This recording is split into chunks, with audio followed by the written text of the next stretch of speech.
Start recording. There we go. Almost forgot. Team would have been pissed. Okay, sharing my screen. Okay, guys. We're going to go through the update here. I feel like it's weird. I feel like we just did this a few weeks ago, and we did just do this a few weeks ago.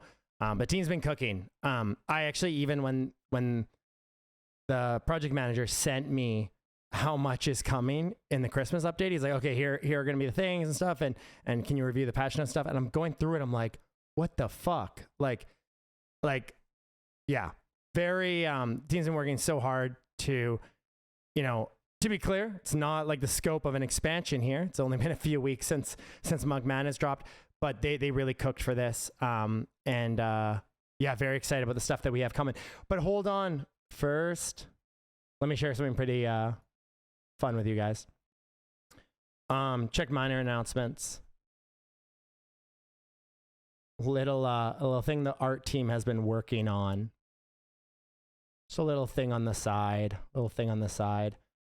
Also, guys, we're gonna move everyone into the tavern, okay? Instead of in here, I'm gonna close this chat channel. Everyone go in the tavern. It's because some people talk in the tavern, some people talk in here, and it just always becomes a complete mess. So what we're gonna do is we're gonna turn off chat in here, okay? Let me just turn off chat wherever I do that. Okay, off. And then off. Go in the tavern and talk there.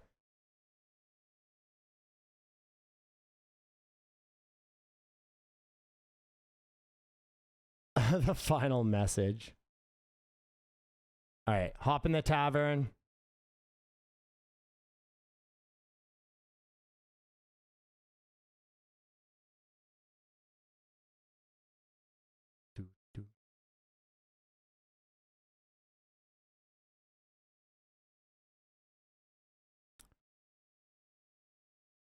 Okay, one sec. Okay, we're going to have a rule here, okay? If you read ahead, you ask any question about something you read ahead, okay? I mean this. You ask any question about something you ran ahead, and I see it, I will permaban you, okay? I don't want any reading ahead. I don't know, whatever a term for it would be. No one reading ahead, because otherwise you guys just ask questions on topics that we're going to be talking about anyways. It just derails things. So yeah, I trust you guys.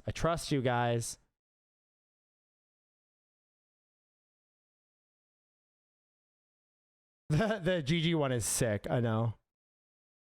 Yeah, to be clear, this is just like art prototyping. We haven't even like worked on this to like implement, but we wanted to do some prototypes for it. It's actually not that much to implement, not that much work to implement. Because we already do have death animations. It's basically an on-kill animation. So if you kill someone, their death animation, instead of just being like a soul, would be like, yeah, something different, right? So we had some kind of fun ones. We feel like with Monoliths, with PvP heating up, it could be quite fun. But yeah, just some concepts that they made. So they had a lot of fun with it. If anyone here has played Han, that's where we got the inspiration from. So no, it's okay. Just don't ask questions on it, because otherwise I'm like trying to go over things and then you guys are asking about like things in the next topic and it just makes it a mess. So if you have questions, I mean, just follow along because I'll give like way more context. Okay. Yeah. You heard Heroes in Newerth, brother.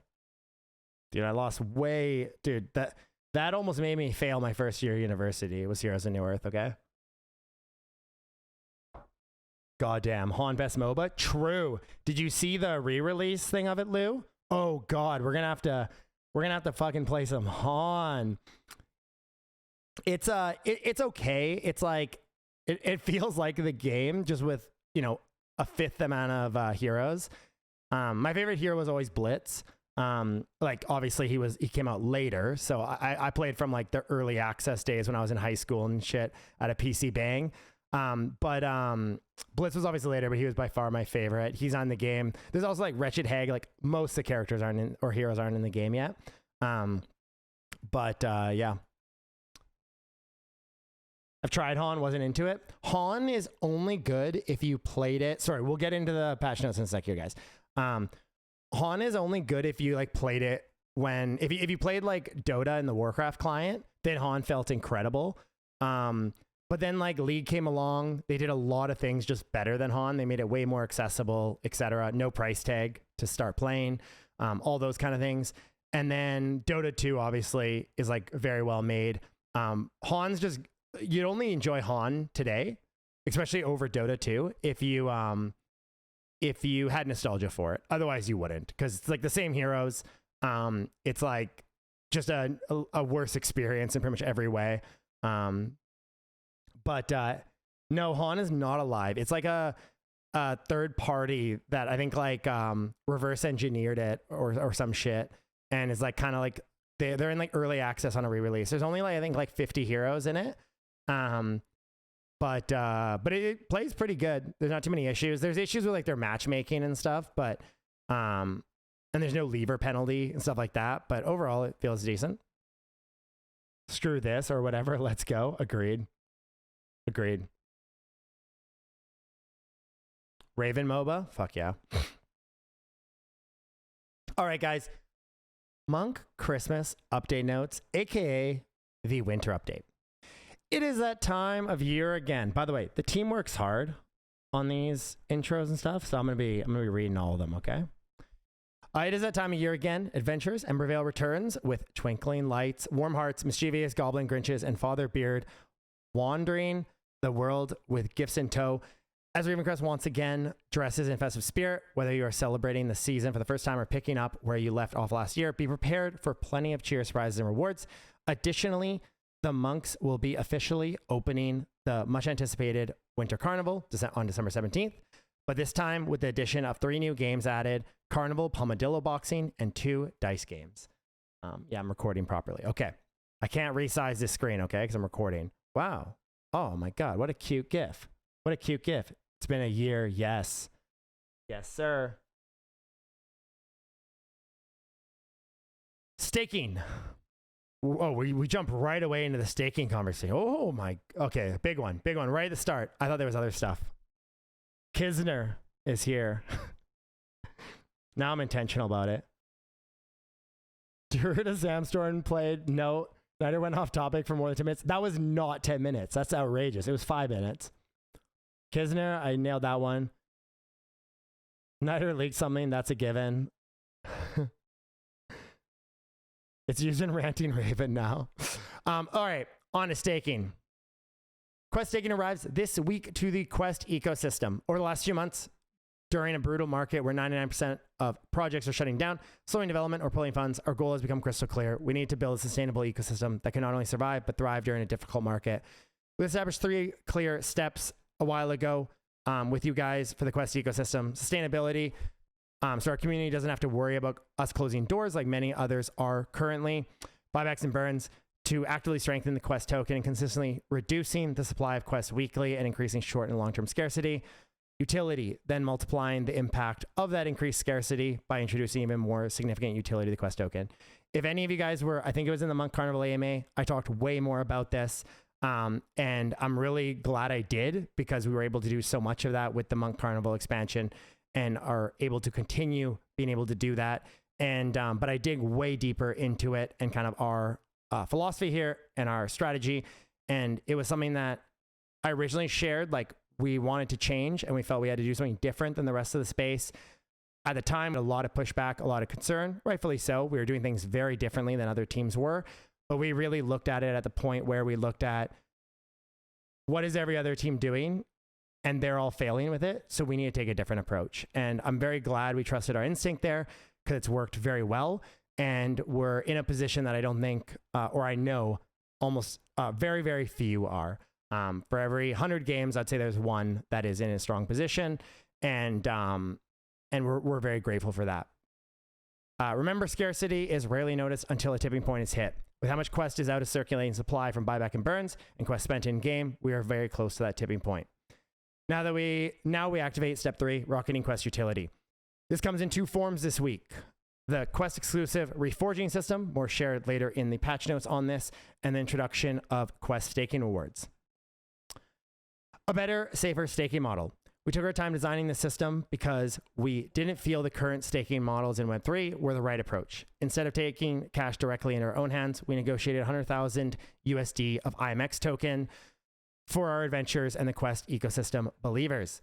We believe action speaks louder than words, or arrows more than words.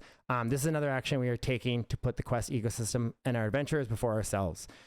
Here's how we designed it to be lower risk for you, the adventurer. No forced lockups. You will not have to commit to a long fixed staking duration to enjoy the benefits of long-term staking. There's simply a 7-day withdrawal delay when you choose to unstake, but you can unstake Quest at any time. Milestone-based bonuses. Instead of having to lock up Quest for 30, 60, 120 days, etc., to get a bonus to your staking, you unlock increased weight bonuses on your staked Quest simply by hitting milestones for how long you have staked your Quest or how long a stake has been active. External rewards, the upcoming season reward pool are in IMX, not Quest. This ensures we are not inflating the token supply to pay out rewards for staking. Dynamic and seasonal pools, the APR is dynamic based on the amount of staked Quest in the pool. With the incredibly low circulating supply of Quest, this first pool has a lot of rewards to go around. The first season will be 60 days long with 30,000 IMX in the pool. Your staking position with that, your milestone bonuses will be able to be rolled into future seasons, ensuring you don't lose your staking milestones. To be clear, when a season ends, we will right away have another season active as well. Very simple graphic on how it works. Stake Quest, earn IMX. Very simple. Stake your Quest, earn IMX based on stake Quest. You get duration, multiplier boosts, and the more you stake, the larger your rewards. Pretty self-explanatory. Continuing to compound on sustainably first. In a bear market, you can do everything right and still go down. In a bull market, you can do everything wrong and still go up. Seeing our current sustainable and expanding position in this deep bear market has us incredibly bullish on where we can go, even with the slightest market turn, let alone a bull run. We continue to set the foundation, reduce the supply of Quest, increasing its scarcity, and now we bring real tangible rewards to those who believe in the Quest ecosystem. Also, yes, you can obtain Quest on-chain via QuickSwap or Uniswap to add to the staking pool and claim a larger share of these rewards. Expanding support for in-game Quest auto-staking. Adding support for auto-staking of Quest you hold in-game is no small task. We wanted to get staking live as soon as possible to get IMX rewards into our adventurer's hand that hold Quest. Please know that we are already working on how to make in-game Quest count towards your stake. We can't give an ETA yet, as the team needs a well-deserved rest over Christmas after pushing around the clock on the Munk Carnival expansion, and now this significant winter update just a few weeks later. But we see Quest held in-game as the same as website side. After Christmas, we will be working hard to get in-game Quest automatically staked in future pools. Until then, if you want to enjoy these extra IMX rewards for your Quest in the first season pool, you will need to withdraw your Quest in-game to the website. Remember, any Quest withdrawn for staking or just in general, if you choose to then deposit it back, you receive credit to withdraw with no fee. We will have a full announcement in the next few days when Quest staking goes live. Just to be clear, we were planning to get it in for tomorrow with the update. They found one thing that they kind of had to fix. Our goal is to have it in the day after or Friday. We are hitting the pillars we set out to achieve. We took a leap of faith with a different formula in a market where everyone else was failing, and it's working. We will continue to build sustainably, reduce the supply, get rewards into your hands, and prepare for an explosive future. Strap in, adventurers. We're excited to have you along for the journey. So this is a big topic, so I'm going to take a sec to read up any questions you guys have on this before we get into purely game side things. Please feel free to ask. Again, we put quite some time into wanting to do a staking pool a little bit differently. We didn't like the feeling that you as a player have to be like, I'm committing right away to 180 days just because I want the biggest rewards, stuff like that. We felt this was a much stronger model for the user experience, especially. It also simplifies it a lot. And ultimately, we're very excited about the amount of rewards that we can do with these pools.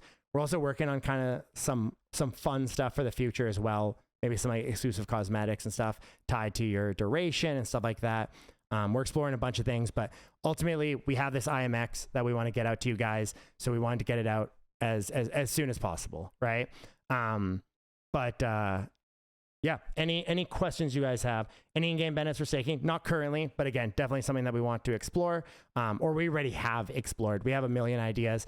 We just wanted to get this version out before Christmas so you guys can already start getting some IMX rewards from it, and then we can continue to keep building on it, because we have like a million ideas we want to do with it. So It's just if we added all those ideas, if we added like the auto in-game quest staking, all that kind of stuff, it adds a ton to it. And then we wouldn't be able to deploy it until like after Christmas. We were like, let's just get them farming IMX rewards now already. Might as well get something into their hands. So there'll definitely be a V2 of staking as well, but it'll continue from your current staking. So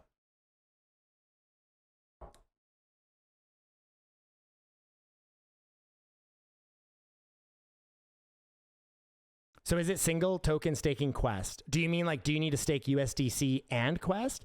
If so, no, only Quest.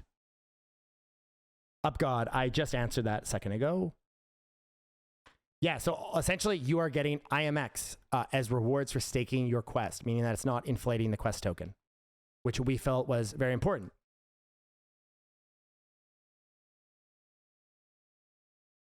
What if you increase the amount you are staking? So you will be able to do multiple stakes. So you can do some small amounts, a big amount. You can do it all in one, whatever you want. But you are not able to like put one quest in, get to a 120-day milestone, and then add more to it. It is based on that amount that you have staked. So you can do like multiple positions if you want and get rewards from all of them. What is IMX? Again, I don't do much stuff with this. I only play the game for gameplay. First off, love you. Second off, IMX is our the blockchain company that we work with, Immutable. It is their token. You can look up IMX token. They're a very large blockchain. Again, being fully transparent, like get the rewards, sell them. You do what you want with them. You can also restake them if you want on their side. But it is these are rewards that we negotiated. Instead of taking just direct cash, we're able to do a little bit more as IMX rewards to essentially get as staking rewards for you guys. So yeah, thank you for not inflating Quest. That was very important for us. Yeah, because we kind of looked at it like, okay, if we just wanted to use this as staking rewards, let's see if we can negotiate to get a larger amount to get it directly to our adventures instead of just taking cash from them.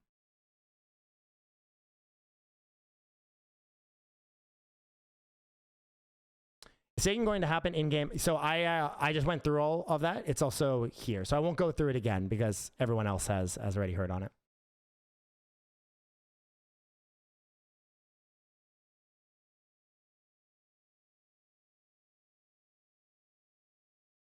These IMX rewards are sponsored by Immutable or something you guys paid for.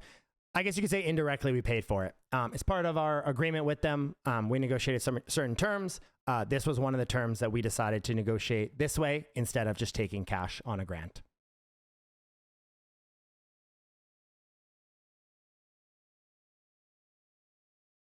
So we paid for it with opportunity costs, I guess you could say, instead of getting the ability to pay for it.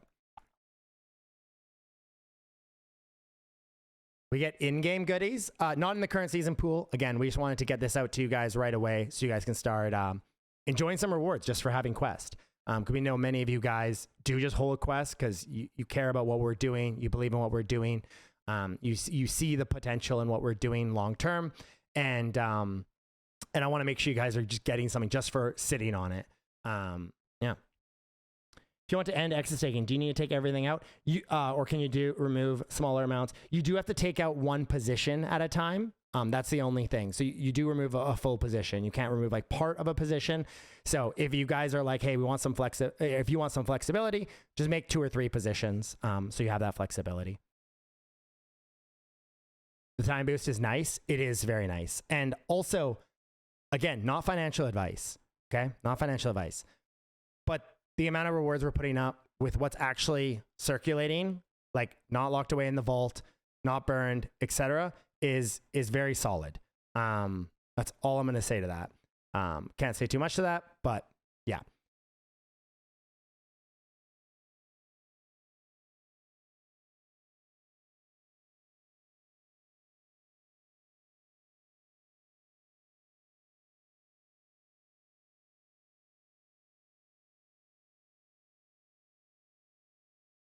Yeah, Butcher, I think those ideas are all things that are interesting to us. Like those kind of ideas of staking tokens instead of having to buy something and it gets you certain things. I think there's, or we have 100 ideas on this already. So and a lot of these kind of line up with what you guys are saying. Basically, the idea is like free additional rewards. We've even seen, I can't leak too much on this because I don't want to. I don't want to share something and you guys hold us to something, but there's one idea we have that we know people will very much be excited about. And yeah. Do you plan to add any other staking rewards beside MX? Yeah, that's kind of what I've been talking about here. Short answer is yes. Yeah, it would be good to pick what rewards you want to earn by staking. Totally agree. That really is our V2 plan. Is allowing people to choose, do they want just like a monetary reward? Do they want like certain in-game things for it, etc.? Yeah, absolutely. Yes, correct.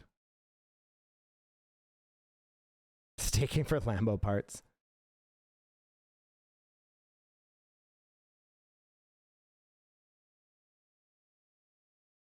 All right, I'll give one more second for any additional questions here. Otherwise, we'll jump into content side.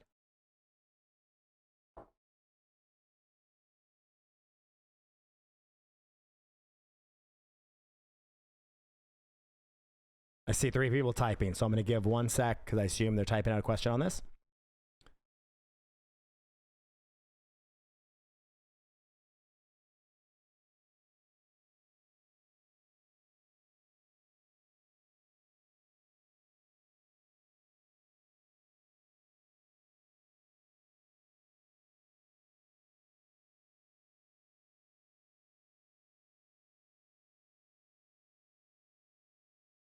Oh God, that's also very fair.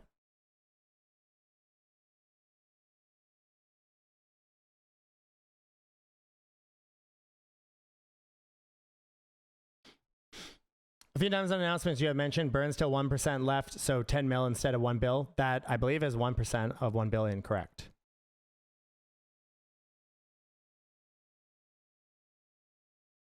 Will there be any tie-ins of staking for landowners? Not currently. Again, this is just a V1 that we're pushing out. We have quite a few things that we want to build upon this.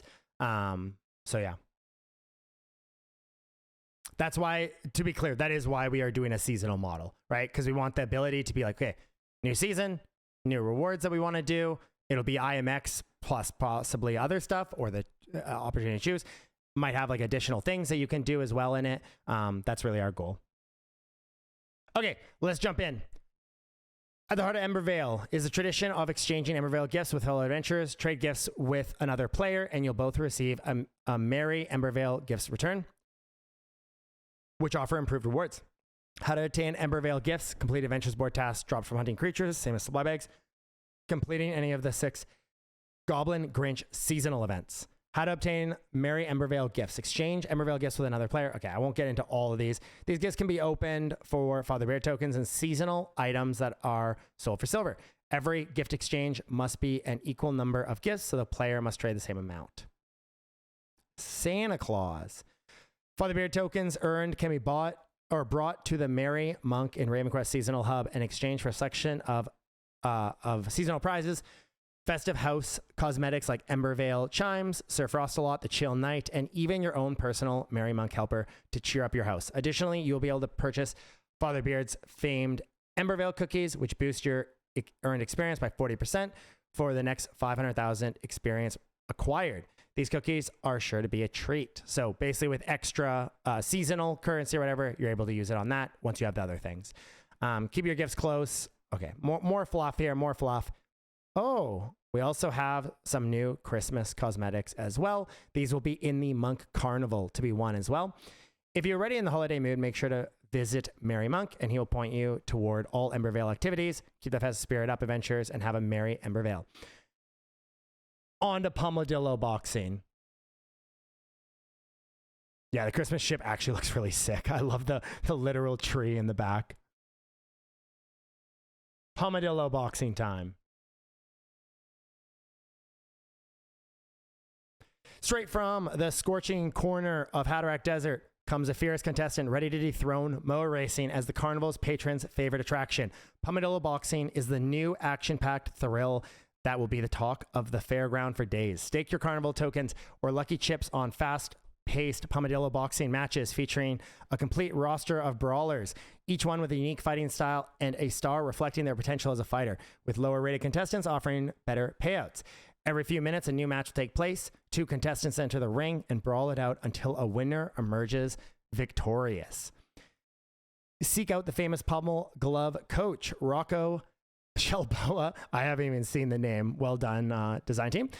Who feels right at home next to the ring on the ground floor of the Carnival's main building. He will gladly get you started on the details of this Pummeldillo League, where every brawler wants a place among the legendary Pummeldillo or Pummel Glove champions. So this will be to the right of the Mo Racing, just so you guys know. We've changed this area to actually be where the Pummeldillos will fight. You'll be able to talk to him and go around the ring to watch your Pummeldillo fight. Do not call PETA. Do not call PETA, okay? No, they have all consented. They are, they're all 18 or older. They are able to consent to fight in the ring. Pummeldillos don't show their age, but they're actually all very, very old. And they do have legal ability to consent to fighting.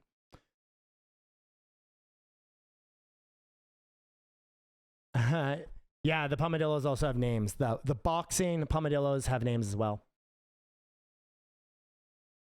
They're very, very old, just like Niter. Fuck's sakes. It was my birthday on Saturday, so I am 1 year older, from archaic to very archaic.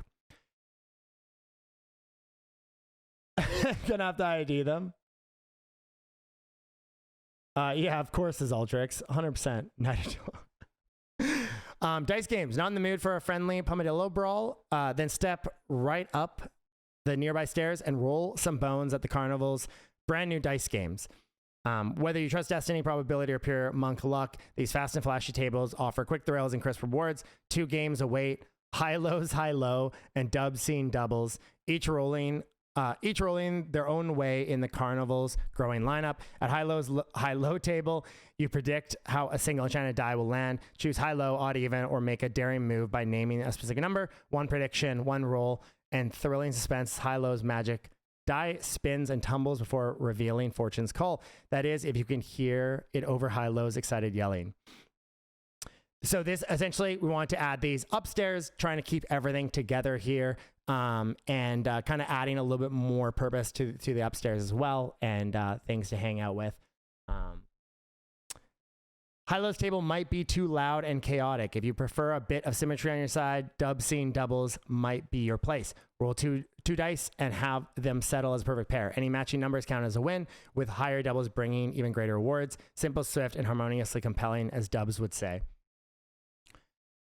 Play both games with Carnival chips or Lucky chips by talking with either Munk Roller High-Low or Munk Roller Dubs, depending on your game of choice, and let's roll. Also, one quick thing, we literally added this to avoid you guys from spamming the tavern with it.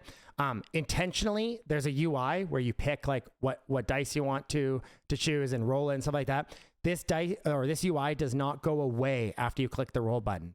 The reason why, we made it a small UI. You're able to put it off to the side and see the game while also being able to continuously roll without having to, like, every time click the Monk, bring up the UI again, do it all again. So we intentionally did this, but it will be new to people because you're used to like the UI going away once you pick an option. But essentially it will stay up on your screen and you can put it off to like the left or right. It won't like reset in Origin or anything like that either. Any cigar bars nearby? No, but we do need to put, there is hookah there.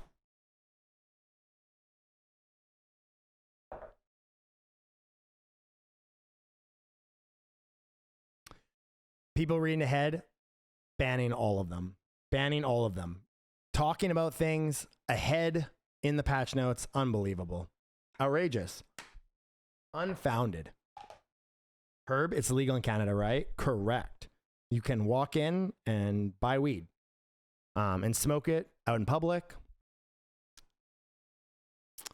This festive season, 10 brand new Christmas-themed pets are joining the world, each bursting with winter charm, mischief, and magic, including 2 dazzling new shiny pets for the luckiest adventures of all. Among this frosty lineup are the radiant Shiny Frost Flare and Shiny Glacy. alongside their companions, Frostflare, Glacy, Blizzy, Tinkerton, Glimmer, Bellabear, Crample, Snowbert, Toffee Tom, and Hazel. Whether playful, cozy, or a little mischievous, these festive friends are ready to follow you in your snowy adventure. Oh, it's actually 12. I think we put 10. Oh no, sorry, it's because of the shiny versions. My bad. Our team did an incredible job on this. Even the Tinkerton, just his hat popping off and stuff. Very awesome job. Also, of course, had to have kind of a Grinch one in there as well. But they did an incredible job with the, for anyone who doesn't know, I don't think I've shared this. Maybe I have. Grinch is my favorite IP of all time. Jim Carrey the Grinch, but the Grinch in general. I made it a must that they had kind of a Grinch type character. Yeah, very happy with how they did it. As always, pets aren't just about looks. They come with pet perks. Yeah, this is going over stuff that you guys already know. All right. Some big things. Some big stuff. The first one is something that has been pretty much requested every day to us for over a year, if not longer. Reforging. You asked for more quest utility. That's also been asked for, of course. But Reforging, you asked for more quest utility, and we're bringing it in a big way. We're incredibly excited to introduce Equipment Reforging, a new endgame system designed to give you more control over perfecting your gear. Reforging exclusively uses the quest token, so you can't use silver for it, you can't use legend coins for it, nothing. It's only done with quest, bringing a new massive amount of late game utility to quest. Reforging is accessed through the Reforge tab within the Infusion UI. By the way, more people in this AMA than the Munk expansion AMA, which is sick. It's awesome to see. It's like really great to see. So welcome for new people, etc. Reforging is accessed through the Reforge tab within the Infusion UI. Only combat gear can be reforged. Here's everything you need to know. When reforging, adventurers are able to select a single stat to reroll. The new stat rolled will always be different from the current stat you are rolling and will not duplicate another stat already present on the item. This ensures that primary and secondary stats on a piece of gear are always unique. It is important to note that Reforging has a cost for each individual stat, not for the entire item. This means that near perfect or perfect crafted gear by master crafters in Raven Quest will provide a significant saving for adventurers obtaining gear, as it will require significantly less reforging or none at all. The pursuit of the perfect craft remains as valuable as ever.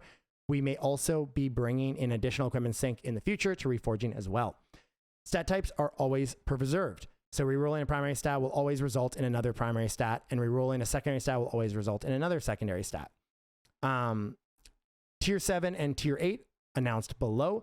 Gear follows a special rule. These items feature a duplicated double stat, as many of you already know.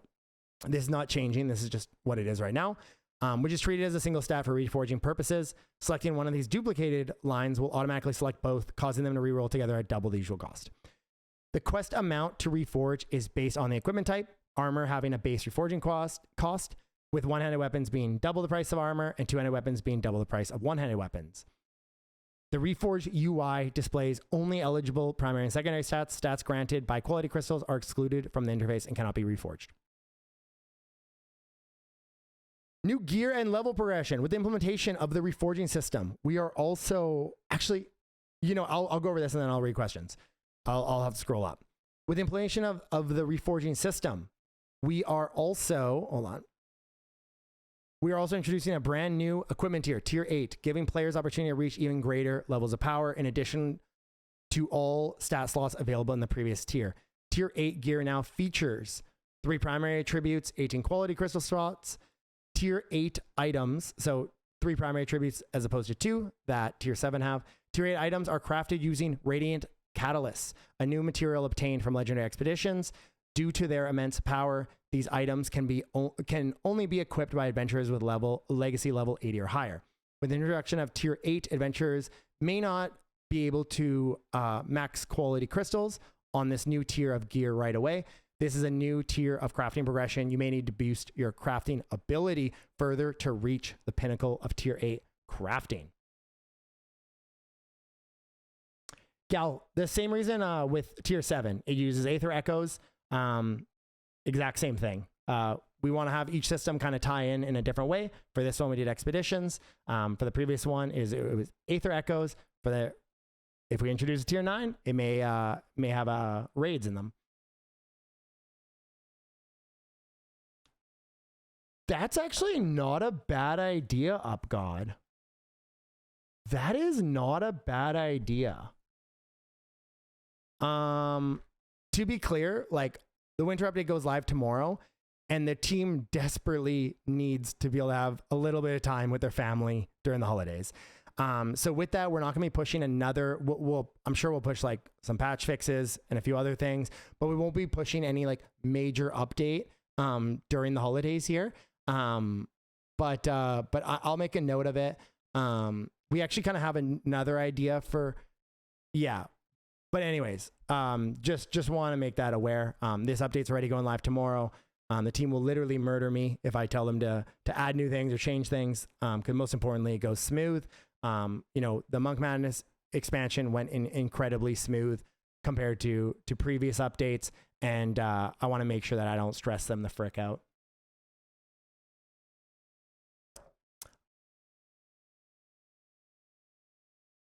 Oh, Azultrix, thank you for reminding me that we have a pop quiz today. Yeah, true. Thank you. Yeah. As a teacher, I just remember we have a pop quiz, guys. Sorry. You almost got out of class without it.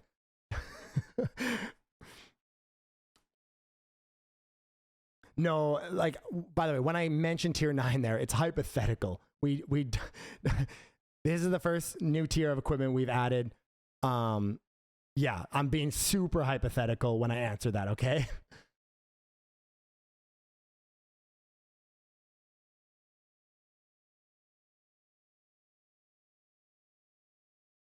Gal, it's literally something that I went over here. You can go ahead and read the patch notes again, though, for more context on that.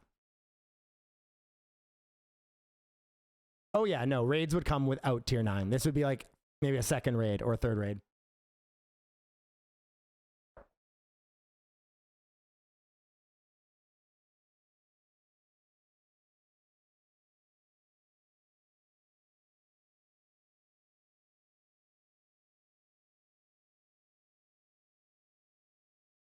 Where's people talking in there? I cannot talk. I think she was linking it so you could like listen in, because you asked, is there a link?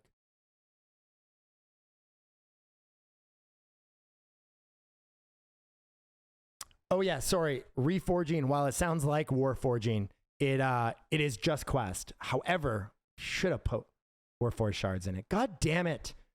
God. Fuck. Another note. However, no, it is exclusively Quest. So that means that we really wanted to introduce this system as something that is a pure Quest sync. Only Quest can be used for it. Not even Silver in-game can be used for it. We really wanted to add a pure Quest sync.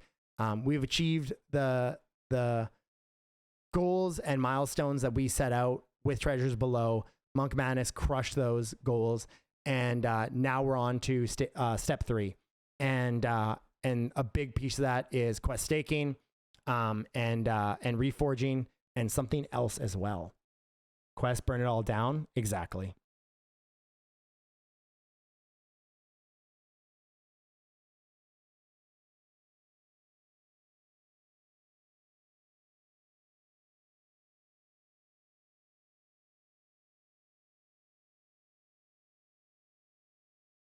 Yeah, Wim says not even a bad idea either, to be honest. But I think there are like some ways that can be a little bit abused. Many times when we don't have something like on the marketplace, etc., it's because there's like easy ways to multi-account abuse and stuff. I would have to dig back in. Sometimes it's just because we just haven't done that.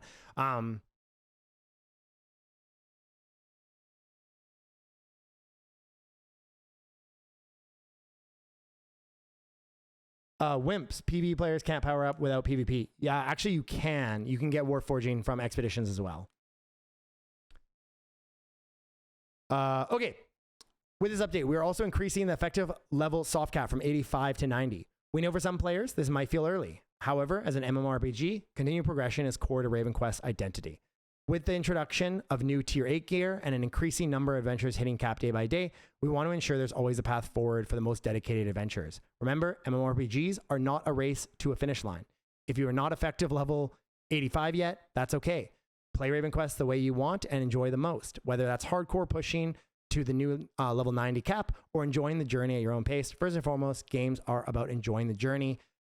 Listen, I play every game way too hardcore and I get way too obsessed.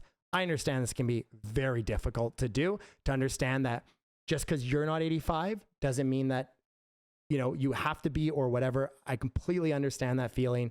But at the same time, please understand that, like, you don't need to play 16 hours a day. While we love it, we love our hardcore players. It's very flattering to us. It means a lot, even if they talk the most shit. Ultimately, with the Tier 8 gear, we want to make sure that people are able to actually progress stat-wise, but also character-wise. So don't be stressing if you're like, oh shit, like I'm not 85. That's okay.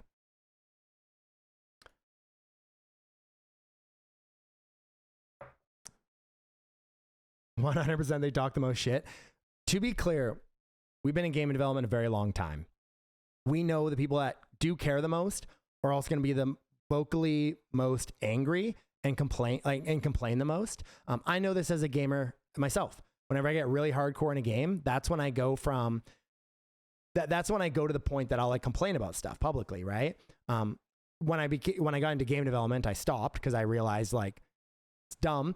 But at the same time, you know, we appreciate the community members that do so in a respectful way. But at the same time, we also know that the most vocal people, even if they're really mean and angry, and there's a certain level that we'll tolerate, but then there's a certain level is just crossing the line. Like, don't need to have our community managers get like verbally abused all day by somebody. We'll just remove them from the community. But at the same time, we also understand that it usually almost always comes from a state of passion and care. Yeah.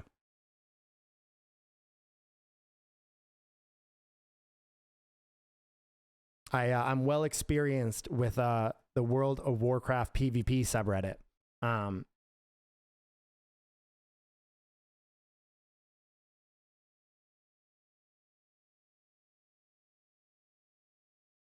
Gal, that's why it's only one of the materials, just like Aether Echoes. So also Aether Echoes are instance content for tier 7 gear, and one of the pieces that is required is from Aether Echoes. The rest is normal gathering and stuff. It follows the exact same model. Arena and Rift's queue system? Yeah. I agree. All right, big changes to Aether Monoliths. Following community feedback, we are introducing 2 major improvements to the Aether Monolith system. New activation time windows, and an addition of greater and lesser Aether Monoliths. These changes aim to create a more variety in Monolith availability while preserving the core gameplay experience players are familiar with. Monolith activation windows. Aether Monoliths will no longer activate automatically during every time window.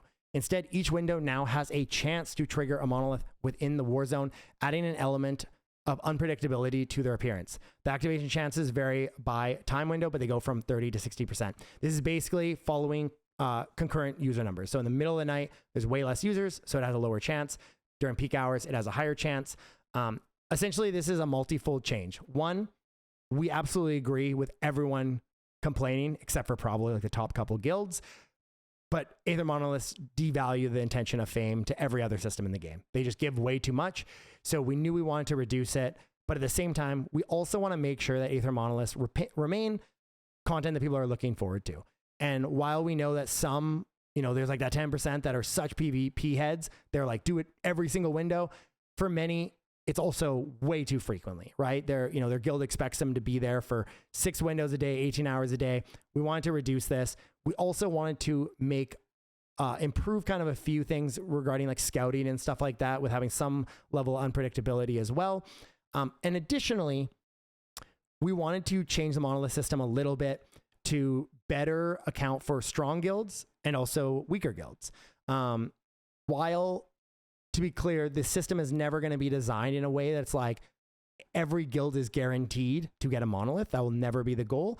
We also wanted to make like two different types of monoliths. So there's one that's a little bit higher reward, one that's a little bit lower reward, so that weaker guilds can be like, we're going to fight likely over another weaker guild over a lesser monolith, and stronger guilds will be fighting over the greater monoliths.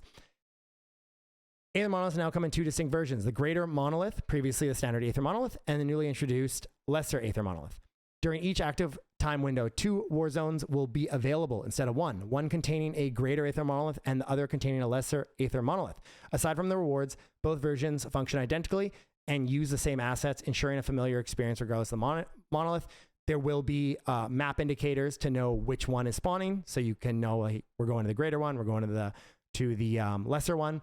The key difference lies in the fame rewards. Greater Aether monoliths grant 2,000 fame, while lesser Aether monoliths award 1,400 fame, equivalent to 70% of the greater version. All existing reward distribution rules remain unchanged. Oh, a little gif.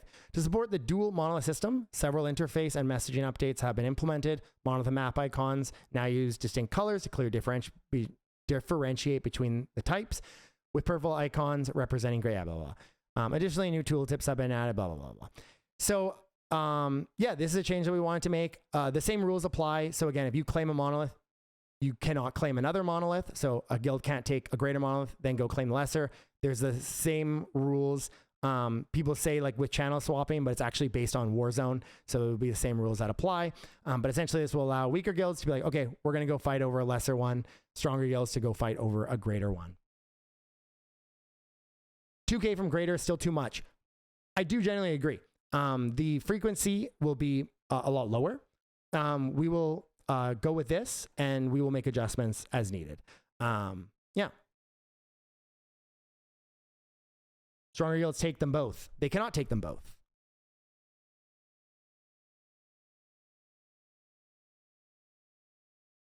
Yeah, I agree, Nitro. Just adding like a floor on them. GG, you are not able to claim more than one monolith. I assume you're meaning like not literally. You're saying it like in a non-literal sense.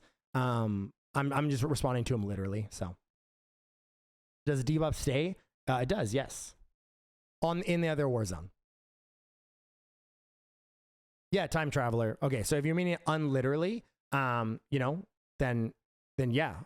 You know, we have top guilds blowing up our DMs with angry messages, and sometimes even past that, saying now they can't support their other allied guilds. We have other guilds saying punish them even harder.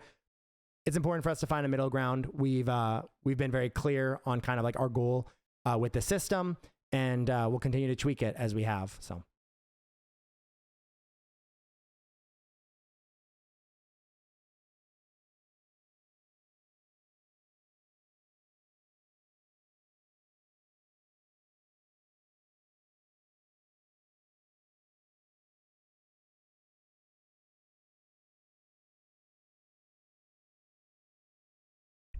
Everyone is asking, Gal, I apologize. I'm actually not familiar with you. I'm not sure if this is, you're saying a lot of things that I think most of the community disagrees with, and keep kind of implying that you're like the voice of reason.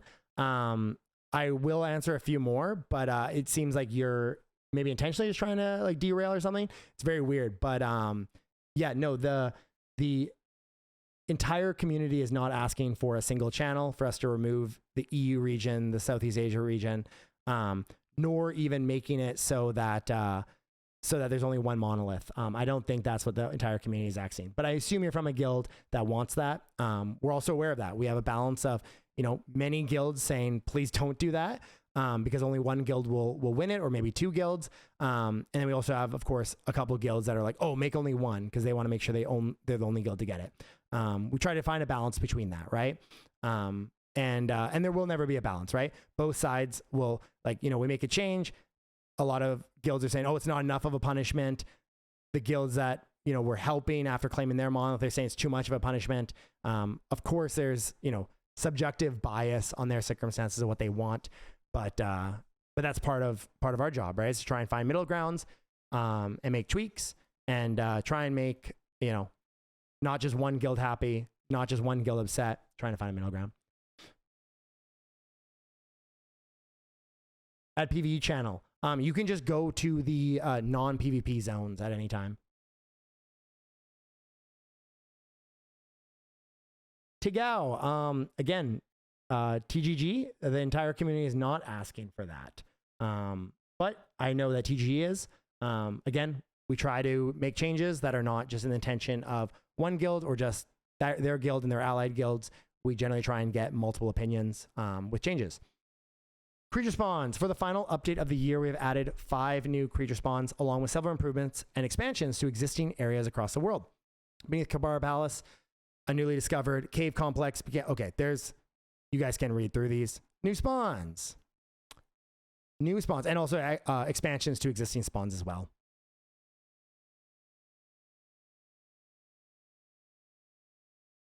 RKT, you asked a minute ago, when are you going to reduce the frequency of monoliths? We just actually said that up here. I know for some of you guys, like, you're English second language, so I understand. I talk really fast, and I pretty much only speak English, so so I very much sympathize. But yeah, if you're ever unsure on something, you can also go to the patch notes. There is a Portuguese version. You can also auto-translate to whatever language you prefer.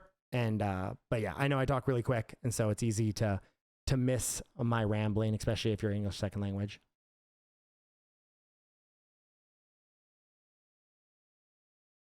Yeah, Masek, that was kind of our approach with it. And I'm sure we'll make further changes as well.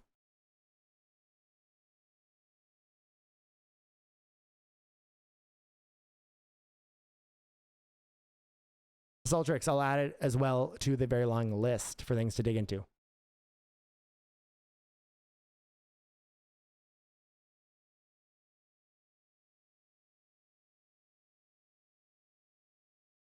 Yeah, Blanket, we just talked about that as well. Okay, I'm going to continue because a lot of people are just asking questions on things that are here already that I've already gone over. So just to save everyone else from me repeating the same things over and over, you guys can go through the patch notes. If there's follow-up questions from that, and also like with any patch, let it go live. We saw this with the Munk Carnival. Let it go live, then follow-up questions. Go ahead. Is there a plan for fixing or balancing classes? We just did a enormous balance patch a few weeks ago. We will continue to do balance patches. Yeah. There will never be a day that we say, no, we're never doing another balance patch again. But at the same time, we will likely not do a balance patch every week or two. This is the strongest we have ever seen balance in terms of just data side. So we're doesn't mean that it's perfect. There's always things to improve. There's always certain abilities that are too strong, too weak. There's always things to change. I know they're already working on some balance changes to ballistics. I think that's like the big next focus is ballistics feels very weak in many ways. And especially I believe the legacy skill is a big topic. But yeah, we'll always keep striving to have better and better balance, but there's never perfect balance. There will always be meta shifts. What our goal is just to flow with that.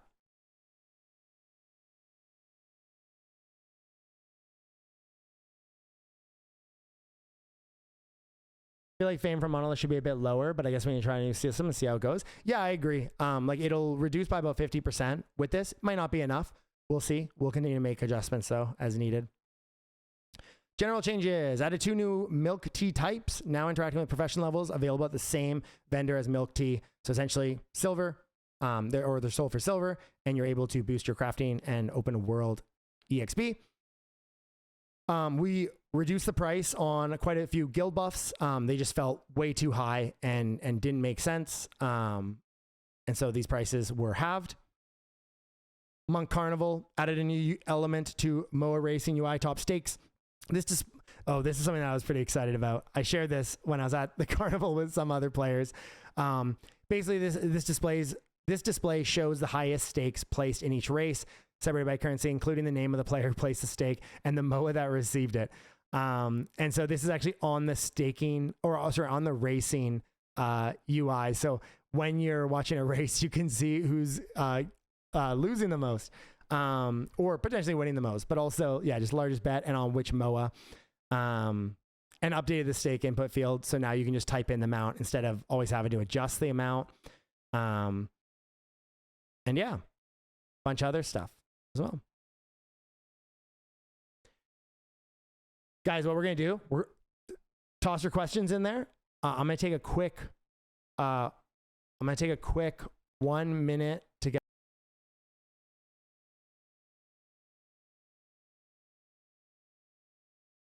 Oh, shoot. I got to remind the team to edit that out or make it DMCA'd on YouTube. Might have to edit out the sax guy intermission for YouTube. Copyright. Okay. Okay, let me go back to questions. Thoughts on mobile fish broker? Interesting. I think it would make fishing way too low risk though. Yeah,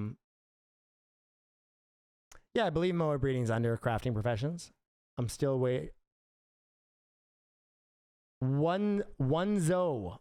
Those went out already. They went out like a week ago. Yeah, if you didn't open a ticket from the announcement, I mean, you had many months to open a ticket. If you didn't open a ticket as per the announcement, then yeah, unfortunately we can't help there. But everyone that opened a ticket because they were missing it, they got theirs delivered. Will there be Christmas trophies just like the Munk Carnival? I don't think so. I'm not positive on that. Yeah, thanks, Neos. You already answered. As a former WoW player, the healing class seems very limited, not to mention grinding levels up. Is there plans for future improvements for alternate healing builds that make more sense to focus on? I.e. druid healers from WoW as well as priests, not just one. Like, are you asking, are we going to add more healing archetypes other than spiritual or holy?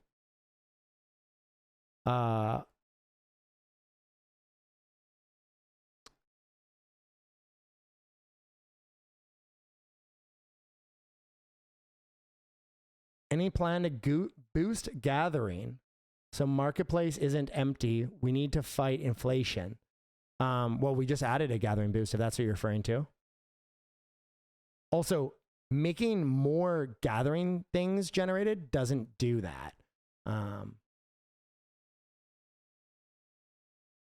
Also, the other thing I need to mention, I think a lot of people don't understand how the quest to silver exchange works. This is peer-to-peer.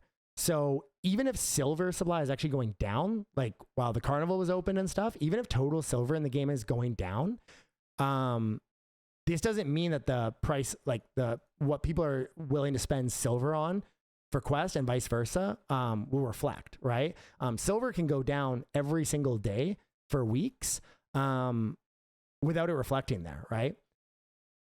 Just want to make that clear if that's like someone's like only, like obviously long term after like 12 months or I mean less than that, but you guys get my point.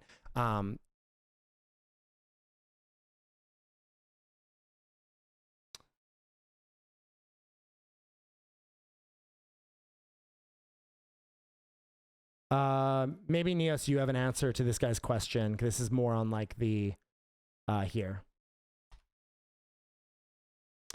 I'm pretty sure it does answer this already in the patch notes though, Jayhawk. But I'll take Neos anyways just in case he has an answer. But I'm pretty sure it is covered in the patch notes already.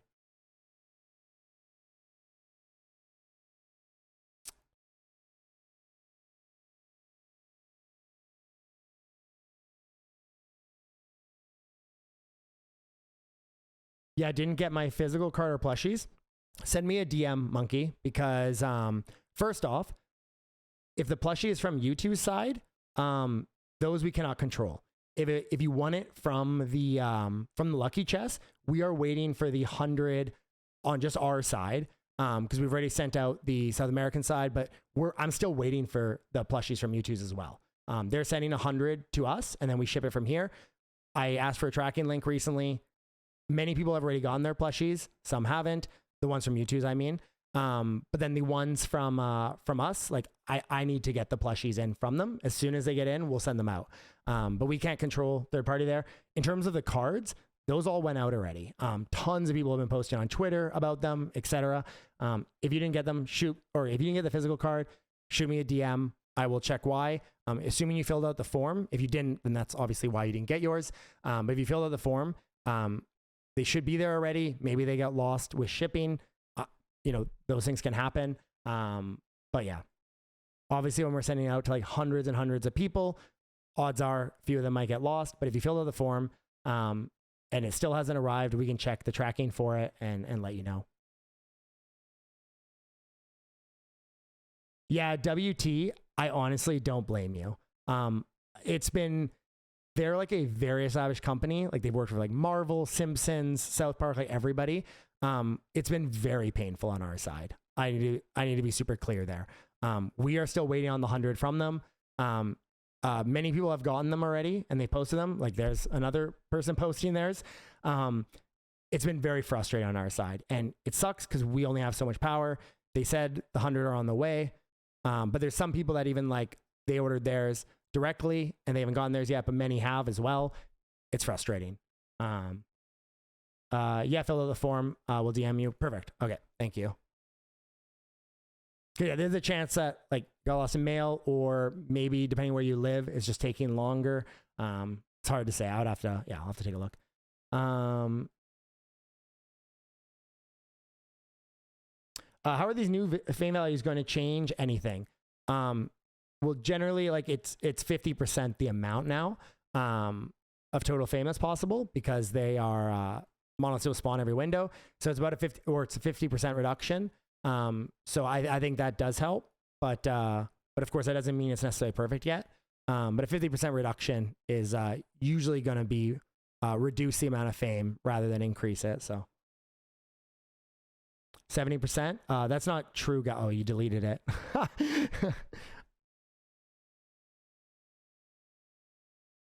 Will there be dungeon group bosses runs on the roadmap? Yeah, of course. Think PvE focused, not PvP focused. Yeah, 100%. This is my favorite part of every major update is whenever we do a PvP update, people ask for PvE, for us to focus on PvE. And when are we going to focus on PvE? For about 6 months, people were, when are you going to focus on PvP? We try to bounce back and forth as much as we can to keep both sides happy. What about Astera shrines and Dwarf City Shrine? I can't answer that if it's not in the patch notes.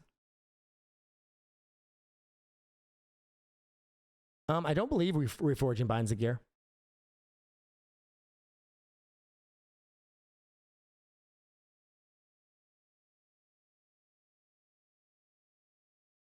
They just cannot be reforged.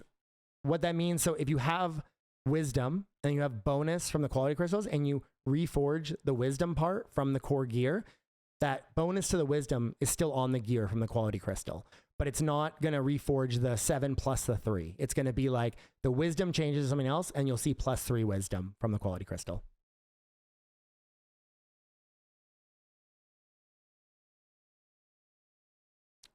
Astera Shrines was in the last major patch notes and it didn't come. That's weird. In that case, Neos is in here though. He's our project manager. Yeah, I'm not sure why. That's odd.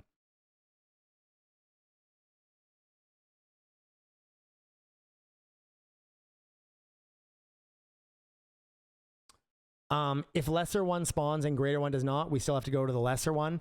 They both spawn. There will be a lesser one in one war zone and a greater one in the other.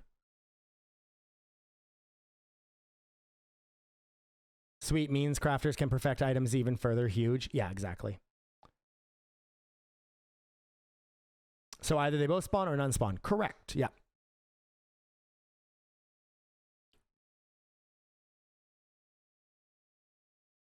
Before I am permabanned from Discord, can I say Merry Christmas, Happy Holidays to the team and everyone. Thank you for fun-looking patch and fun content.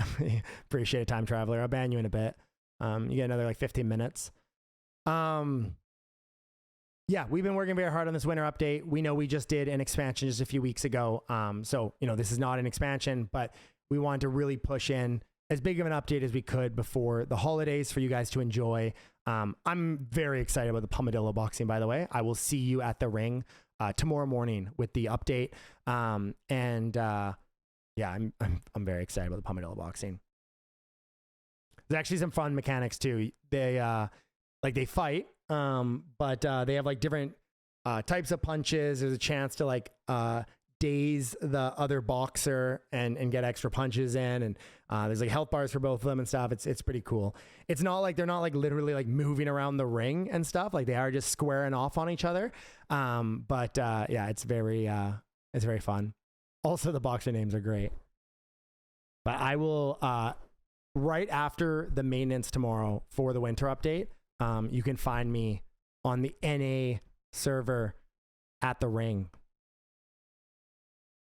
I might actually give away some stuff too tomorrow at the ring again. That was fun last time.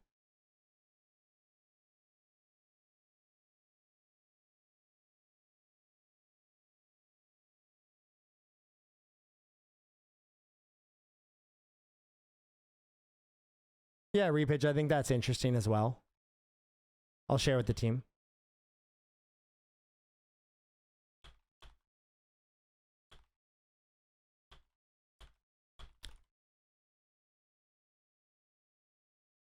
Yeah, I think that's a good idea. Can you implement something for us crafters to reduce oversupply tax faster? Yeah, we can look at it. I know some people will be like, please don't, because oversupply is less about limiting your crafting, more about limiting the like legacy experience you get and stuff. We considered at one point making it so if you're in oversupply, you just don't get that EXP, but then we knew people would also complain about that. So, but I do think there's some things that we can explore there.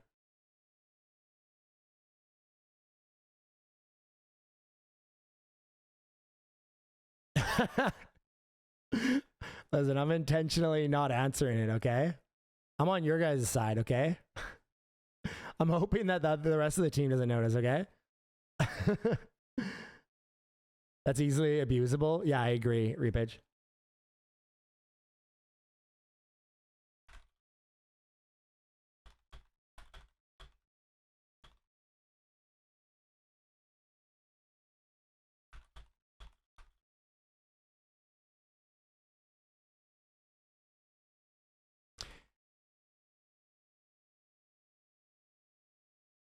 Seven Boxing, what's on the roadmap? Either being released tomorrow or later. Oh, I mean, we have a lot on the patch notes is all the roadmap.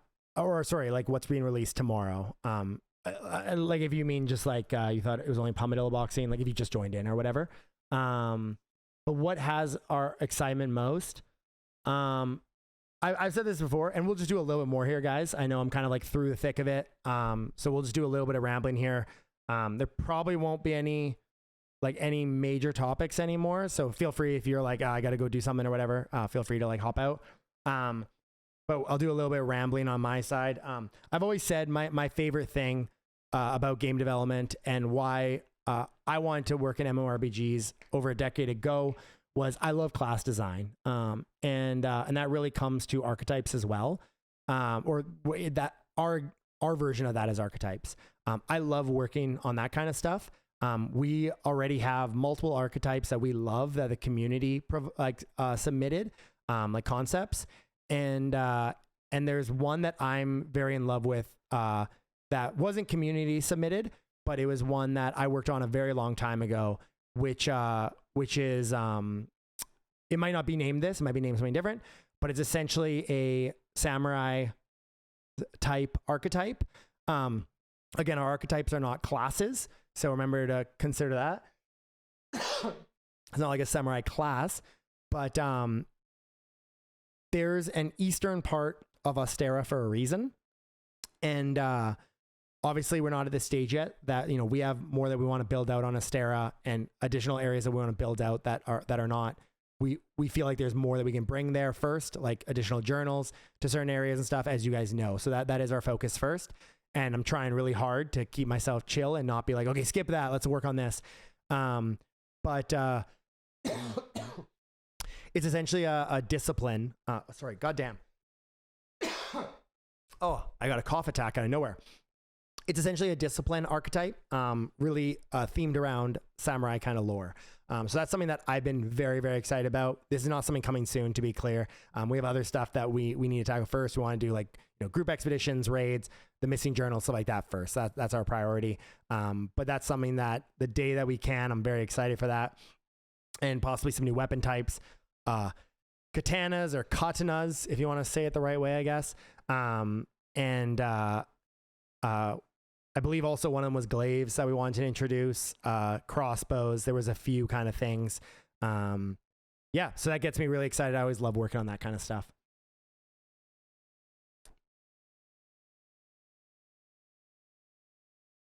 Any crypto gaming conference the team plans to attend in 2026? Definitely. We every year we pretty much for sure do at least 1 or 2 game conferences. We are not as much at crypto conferences. We many times have like part of our team there. Sometimes Immutable goes and works on our behalf. We've had advisors go for us before and handle all kind of the networking and stuff there. It's hard. There's conventions all the time. It's hard to do like a lot of them. But we usually try and do like, you know, a booth 1 or 2 times a year at gaming conferences. And we usually have people representing us or part of our team at crypto conventions as well. But it's usually a little bit of short notice. It's usually like, but we'll share.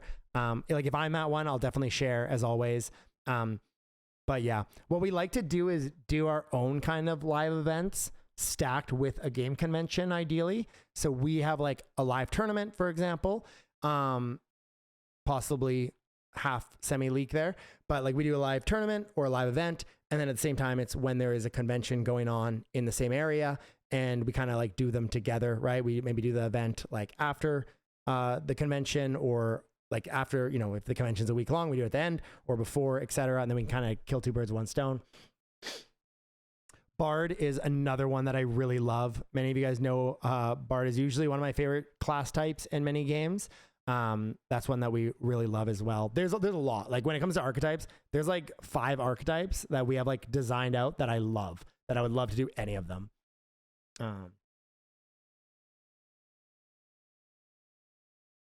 First thing you should do to Astera is add waypoints. Yeah, someone brought that up earlier. He said it was mentioned in a patch, but they actually weren't there. The project manager's already checking because maybe they just didn't. Maybe the map didn't get merged or something. Godspeed, RH. Godspeed. Get good.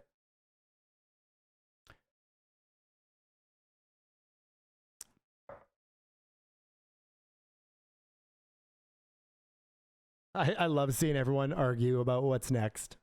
I genuinely do enjoy that. It makes my my heart full.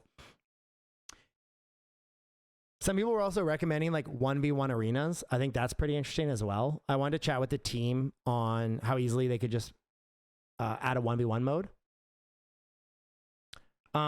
This Daniel, like we had one in Raven Dawn. We did have a, we've had 2 Rift tournaments now with Raven Quest. We actually had the live tournament that we put on with like, I think it was 16 creators played in it. That was actually like a live event and also live streamed.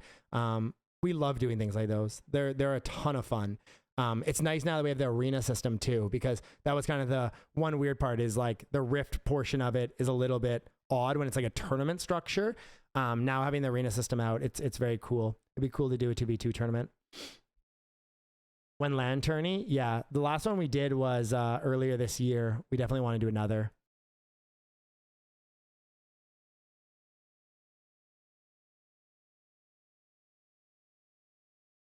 When little arena leaderboard rewards. Yeah, we like to usually do it in like a structure sense. I think the next one we do, which to be clear, we already have plans on timeline for that. I think the next one we do, we want to do like it's like a qualifier for an actual tournament. And so like the top 16 qualify, for example, and we have like rewards for any position in the tournament. And so basically you're getting rewards for sure just by being on the top of the leaderboard, but then it also creates like we can actually have like a hype tournament as well.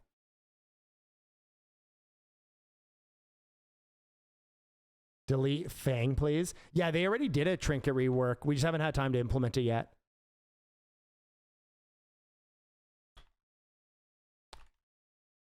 Oh man, we're working on like the hugest goddamn thing right now behind the scenes. Well, actually 2 things. But I can't share it at all. It's the sad part. I literally can't. Like, it's not like even if I wanted to, I can't. But I wish I could. But we're hoping to move that along a lot during the Christmas break here, because yeah. I promise you, even if we change some of the pistols, there will be a new weapon type that people want us to change. Ocean monoliths with tomorrow's update? Unfortunately not. Ocean monoliths are not a quick, simple, one-day task thing to implement. There's quite a lot that has to be changed with them, allowing like war zones in the ocean, fragmenting the ocean in different ways. There's a lot of things there, but it's an idea that we really like. We shared it with the community just to hear their feedback. Community is really excited about it. Again, I need to be clear. I love leaking stuff to you guys and sharing stuff to you guys and getting your input on things. But just because we share something doesn't mean, hey, this is coming in a week, this is coming in a month. I like to share things with you guys, get your feedback on it. But you should never be putting a timeline on anything that we just ask for your input on, because while we want to do it, there's a million things we want to do and a million things we need to do. So, but we'd like to get your guys' feedback to share with you guys kind of stuff we're working on, even like the new kind of taunt on kill things. We don't know when we'll put that in. It really depends on how much work it is and stuff like that. It might be really quick. Maybe we'll put it in soonish. Maybe it'll come later. We just like to see your guys' feedback on things. And yeah. Fire whoever you said you can't and then rehire them.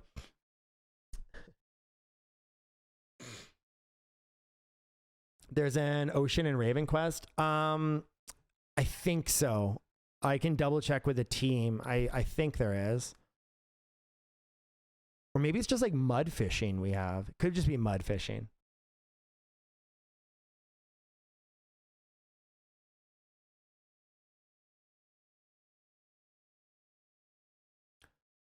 Hell yeah, Iceman. Or cosmetics would be awesome. Yeah, I agree. I agree. The thing with cosmetics is there's like a fine line, right? Cosmetics are awesome, but when they get too much, right? Like aura ones, we actually made some aura cosmetics already. The issue is when they become like too many things, it can be hard to like follow along what's happening gameplay wise, right? And especially in like PvP and arena and stuff, this can become like really messy. Obviously we can make it so you can turn them off, but at the same time, it can still just get a little overwhelming. So we try to be like selective on what we add in and how we add it in, right? But yeah, but I do agree. The art team always loves working on cosmetics. Whenever I say cosmetic, aura, anything, they go crazy and they work harder than I've ever seen them work. So yeah. I forgot these AMAs last 3 hours. That's why I gave people an off ramp a bit ago. I was like, hey, if you got something to do, get out of here. We're just vibing. We're going to talk about stuff. We're probably going to wrap it up pretty quick here though. Just want, I like hanging out with you guys. I like answering questions. I like talking about the game. Monolith in an hour. Okay. Now I have a firm time limit. Any update on the crafting visual bug getting fixed? Do you mind DMing me it just so I can take a look? Fred. All right. That's pretty good. All right. Memes always get more of my attention. There was a fucking hilarious meme that our studio was sharing. What, Louise, did you share it with, or I think Mary, you shared it with me. A bunch of staff were, it was a pretty actually funny meme. Who shared it with me? It was one of the drowning memes with about like the update. God damn it. Who shared it with me?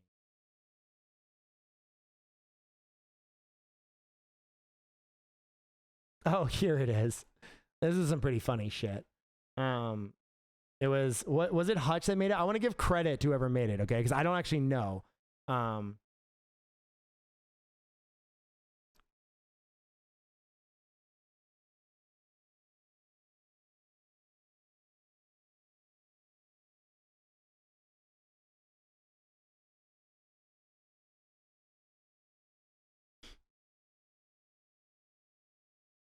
Thank you for confirming Aura Cosmetics coming soon in all caps. Fuck. See, this is the shit that happens. I know this guy's joking, but for one guy joking, there's 10 people that are going to be like, when is this coming out? What the fuck?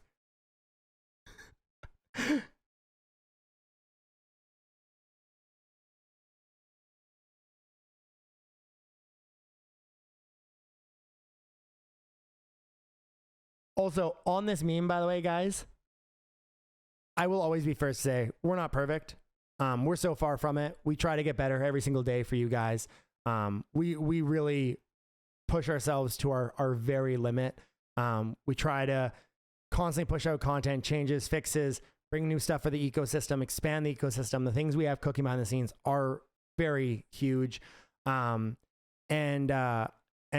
you know, we're doing it at a time when it's really hard to do so. And many others are not able to. While we know we're so far from perfect, we know we're doing a lot of things right because we're in a position that 99.9%, and I mean that pretty honestly, are not in that position. We're very lucky. I talk to a lot of other founders constantly. They're asking like, how do we do it? What are we doing differently? And ultimately, we're very fortunate and we work very hard for that. It's a very tough market. There's a million factors working against us, you know, but we're doing very well on our side, in terms of just able to be sustainable, able to do buybacks and burns, and continuing to rapidly build and do bigger things behind the scenes that are not yet shared. We're in a very lucky position, and that's really thanks to all of you guys, and also all of you guys that do believe in what we're doing and understand that while we may do things differently than insert X crypto game here that's shut down this year, and while it is unfamiliar at times, we're doing what we think is best for the long term. And the truth is, our goal is that everyone here benefits from that. Like you never know how markets go. I remember the darkest time in the market a couple of years ago. Out of nowhere, it just the entire script flipped within like 48 hours. Took us out of nowhere. We were shocked to see it. We were kind of bystanders at the time, obviously. But if we're able to build during the worst times, we will thrive and explode during the best times. And that's how our team sees it internally. We're very confident in what we're doing, and we very much believe in our path. But at the same time, it is a tough market. So what's most important to us is we continue shipping stuff. We continue growing the ecosystem. We continue being able to do that for you guys and for everyone that believes in us, and making sure that you don't have to worry that we're about to put up a Twitter post like every other or so many other games in the space right now, even ones that look like they're thriving. But behind the scenes, like we know they're in a really tough spot, and we're very fortunate to not be in that position. And yeah, I mean, it genuinely is thanks to you guys. Without you guys, we would not be in this position. Without the people that believe in us, the people that trust in us, and we have a tremendous sense of duty because of that. I do need to make that super clear. That's why we work so hard. It's because we do know we have a sense of duty to you guys. Yeah. Anyways, there's my little emotional spiel.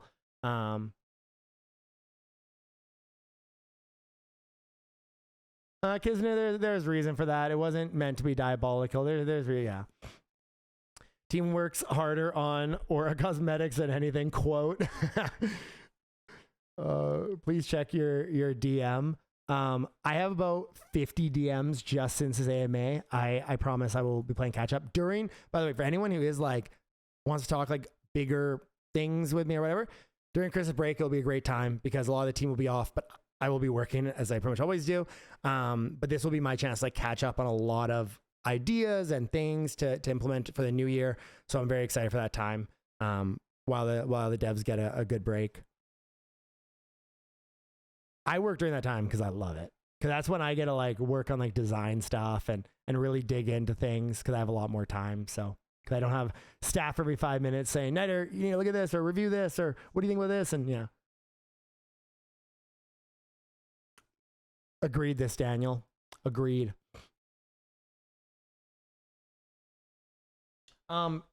Valkyrie, I asked him to DM me on that visual bug. He did DM me it now though, so I will once I catch up on DMs, I'll see it as well. I'll pass it to the team.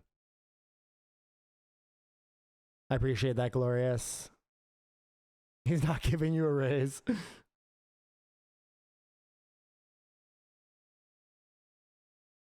Yeah, the Remy thing was when he kind of moved away, he did say a lot about how Chrono Forge is doing everything right and how we should be copying them. And look, we get this a lot. This is just the nature of the space. Every step, every move we've made, we've had people big and small say, and by the way, to be clear, like I know Remy in real life in terms of like I've met him in real life, I should say.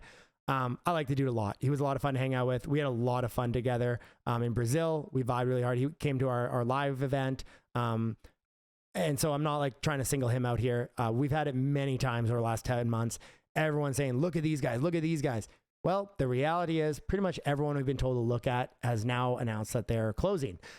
So it was before Treasures Below that we were like, you know what? We've made video games for almost 11 years now. We know what we're doing to some degree. We're not perfect, but we have a pretty good idea. A lot of these groups have been making games for a few years and really have no clue what they're doing. And it can look like it because they're doing something very short-term beneficial. And we realized like we can trust ourselves a little bit. We know what we're doing. And this became more clear the more founders I talked to, because I realized I'm like, oh, wait, you guys are really just pulling levers and hoping for the best and following others. And well, what happens when everyone follows others? They all end up in the same place. And that can be good, that can be bad. So are we seeing it be bad? So while we did a lot of things that we know a lot of people were like, wow, it's like, that's like not wow as in like excited wow, like wow, that's very different than what we're used to. Why are you doing it that way? We don't like that. Do what they're doing. Finally, since we started following our route and our own path and made our own path, everything has turned for the positive in terms of sustainability on our side, being able to continue to build on our side. Like these are things that are actually a luxury in times like this, as we've seen in the space. And yeah, I'm glad we trust our own instinct. Again, we're far from perfect. There's so many things we can do better, and we will keep improving. And we know we are, and we're in the right direction, and we continue to take the right steps, but things don't change overnight, but we'll continue striving. But it has been very cathartic to see how many people we've been told to copy that are now gone. And to be fair, not on the Chronoforge guys. I actually very much like the Chronoforge guys. I like them a lot. They know this. I actually like a lot what they were building. I've said it many times publicly that, I mean, they're the only IP that we officially collabed with, because I do like those guys a lot. So it's not them just using it because that was the image that you shared. Love those guys, and they really did do their best. They worked very hard on what they built, which is rare in Web3. There's a lot of teams that don't do that. They buy a big penthouse and then they use whatever's left over to build the project. They really did do their best. So no shade to them in the slightest. But yeah, I'm sure he's a little bit saltier now, and maybe has a bit of a different tune to the messages that he's said. But you know, time always reveals the truth. Love you, team. Love you too, Karen. Me loves Uniter and the team, but we still need a duck pet. Come on. You know, honestly, man, you had me in the first half.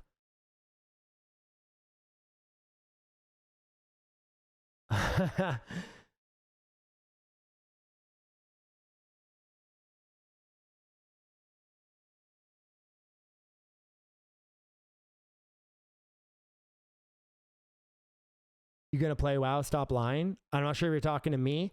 This is the first expansion I didn't play, just because I literally had no time. Even though I only do arena, so it's a pretty low time commitment. But they'll get me back. They'll get me back. You never quit many games. You never quit, right? It's just how long you take a pause on it.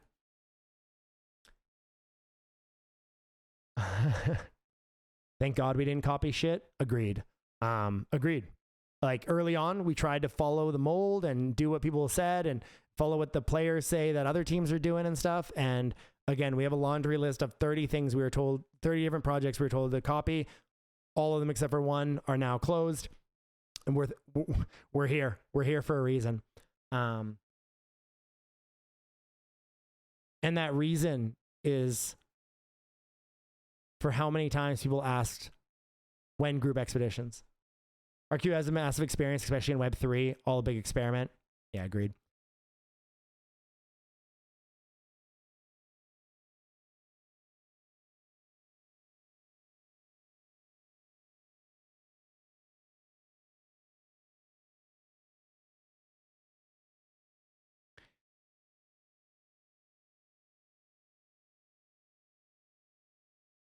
Another 3x gem weekend. You guys had your weekend. 90% of funds to personal team funds far too often. Yeah, I realize that's actually kind of a meta. Yeah, apparently that seems to be much of a meta, unfortunately.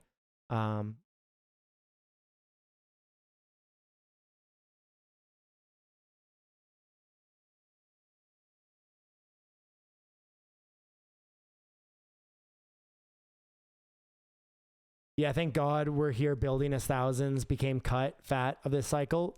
That's very much an internal way we look at things.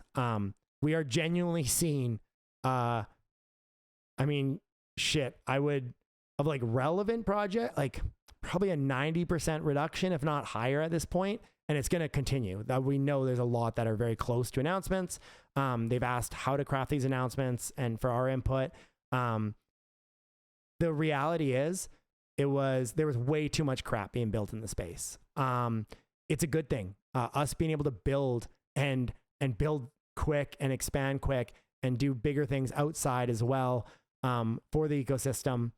Being able to do this when everyone else is unable to and shutting their doors ultimately reflects really well on us, but also sets us up for a really strong situation.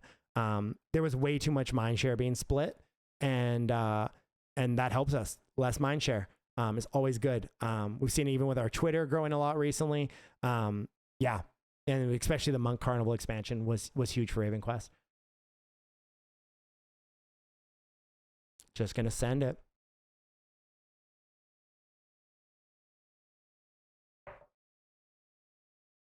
No more excuses for the faithless motherfuckers, true believers only. I think a lot of it, and sorry, guys, again, we're just rambling here. This is the core crew now, but we'll end in a sec here. I've said 2 or 3 times. No more excuses for these faithless motherfuckers, true believers only. I think more the thing is a lot of people have been burned, and so it's really hard to believe in something. And that's why we very strongly feel the best route right now is just building. It's moving forward. It's continuing to build. It's continuing to burn supply. Now is not the time to be like, to push in that way. Right now is the time to be consistent, right? Because that is what most are not able to do at this time. And it sets us up in a really good spot, because what happens is you look back a year from now and it's like, oh shit, like these are the guys this is the bet. These are the guys that continue to ship. They continue to expand their ecosystem. They continue to do these things, even when it's the most dire time. And it's not because we raised a bunch of money so we can, it's not like we went out and just did a big raise selling our tokens so that we can like juice things for another short period. Like we're able to actually do this sustainably. That is so unheard of in this space, sadly enough. And yeah, it puts us in a really strong position, and time proves everything, right? Time will show. And that's what we believe in. And yeah, and it's been working. So, and now we get you guys some goddamn staking rewards. Hell yeah.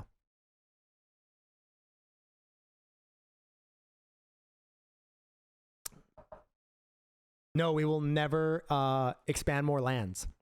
We are only reducing the supply of land as well as quest. We will never expand either of them. Yeah, they are continuing to get soulbound. I don't know if you guys know, sometimes I go and just pick up a few lands as well, just because I want to keep like replenishing. I don't do like big public announcements on each of them if they're not like significant amount, but sometimes I just go scoop some up to turn into soulbound lands. It's becoming an addiction of mine, is using anything above sustainability, like pulling stuff back and burning it. Again, buybacks are very different when you burn. I don't really see why anyone would give a shit when a team does a buyback and doesn't burn it, because they could just go dump that later. I think the important part is buybacking and burning, or on the land side, turn it into soulbound, right? So that, the supply just reduces further and further. Again, huge luxury in the current space. Just imagine if the market flips, what we're able to do. Then we see truly catabolic, no, not catabolic, anabolic. Yeah. Catabolic is the breakdown. I asked Grok about the future of Raven Quest. He gave me a 7 out of 10 probability of being a staple Web 3 MMORPG in the coming years. God damn it. I'm going to have to talk to my boy Elon. We got to juice those numbers up. We got to juice those numbers up. But holy shit, I would say right now, 7 out of 10 feels pretty good. Add solar panels to Raven Quest, very sustainable, based. All the way to 1%, absolutely. Why can't we buy the large land in town? Yeah, right now this is not active.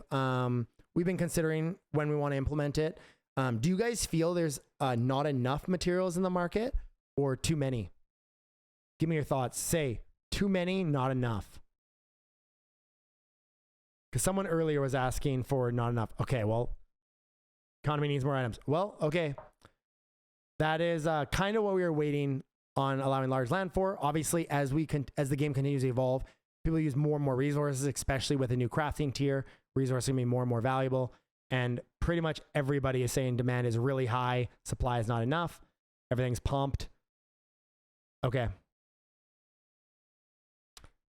Added. Noted. Noted.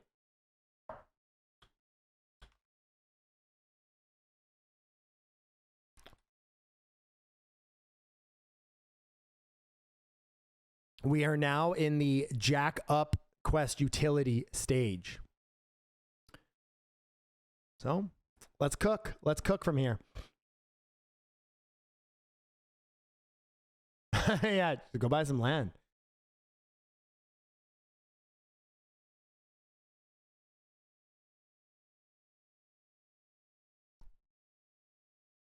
All right, guys. Twix. I think, wait, was it not?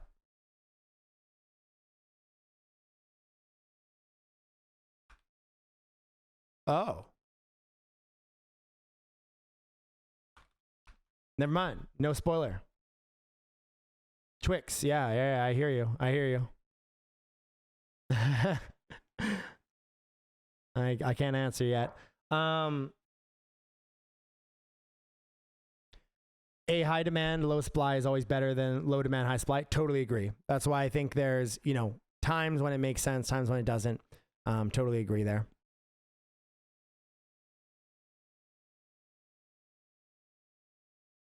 To go, not for tier 8, but yeah, definitely for future stuff. Yeah. All right, guys. Hey, let's wrap it up. It was fun hanging out with, man, I can't believe there's like 113 of you guys still here while I've just been like rambling for 45 minutes. That actually means a lot to me. It shows how many of our community just like care so much that they will listen to me talk about random shit for 45 minutes. If there's a chance they get a little scoop of extra alpha or input. But for everyone that joined for today's AMA, it's so sick to see more people here than the Munk Madness expansion AMA. That truly, you know, means a lot, and it shows that, you know, the Munk Madness expansion was huge for us, and the winter update, we're just so excited for what it brings and for what we have cooking behind the scenes. But I just want to thank you guys so much for being here. Thank you so much for sharing about us. Really, like, I see it on Twitter. You guys tag me anytime you want. I see all of it. I can't respond to all of it sometimes, but you know, you guys are out there blowing up our name, talking about us, saying like, hey, look at these motherfuckers. They're still cooking. They're still building. And that means a lot to me. And it really, you know, means a lot to the whole team, not just myself. And we truly do appreciate it. And we're going to continue to cook. We're going to do it the right way. We're going to continue to grow things. And we're setting ourselves up for what we think is a very, very large future here. And with this, I might not do another AMA before Christmas. If not, I wish you all a very, very Merry Christmas. I hope you guys either get family time, friend time. If neither of those two, a lot of goddamn gaming time. And ultimately, I just hope you enjoy the season. I hope you enjoy the winter update, the new Carnival, and the new games, and just the million of things. We'll have an update on the quest staking in the next day or two when it's live, and get your quest ready for that. And yeah, ultimately, thank you guys so much for being here. Merry Christmas, and let's continue to cook, guys. Appreciate it. See you. Happy adventuring tomorrow. I will see you guys at the Pummeldillo boxing on server reboot. Bye.